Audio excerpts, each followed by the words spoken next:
चा अगदी आता एक दिवस उरलेला आहे। सरते शेवटीचा आता हा कालावधी आहे।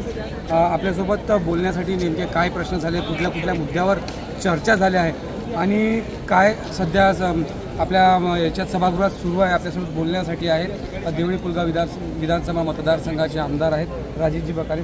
सर, काय कुठल्या मुद्द्यावर चर्चा झाल्या आणि काय विकासात्मक धोरण आखण्यात आले? काल औचित्याच्या मुद्द्यामध्ये मी देवळीला दस्त नोंदीचं ऑफिस होण्याच्या संदर्भामध्ये औचित्याचा मुद्दा मांडला। कारण देवळी तहसील असून सुद्धा त्या ठिकाणी आठवड्यातील 2 दिवस फक्त दस्त नोंदणीचं कार्यालय असते आणि 3 दिवस पुलगावला असतात। म्हणजे पुलगाव पण अप्पर तहसील आहे, देवळी तहसील आहे। म्हणून मी औचित्याच्या मुद्द्याद्वारे शासनाचं त्या ठिकाणी लक्ष वेधलं की या दोन्ही ठिकाणी पूर्ण आठवडाभर दस्तऐवज नोंदणीचं कार्यालय त्या ठिकाणी सुरू राहायला पाहिजे।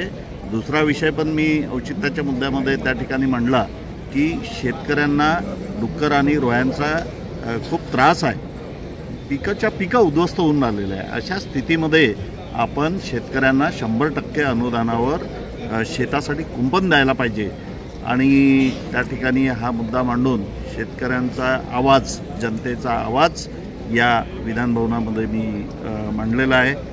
त्याचप्रमाणे आज औचित्याचा मुद्दा जर लागला तर पुलगावला जे ग्रामीण रुग्णालय आहे त्याला उपजिल्हा ग्रामीण रुग्णालयाचा दर्जा देण्याच्या संदर्भामध्ये मी औचित्याचा मुद्दा त्या ठिकाणी मांडणार आहे।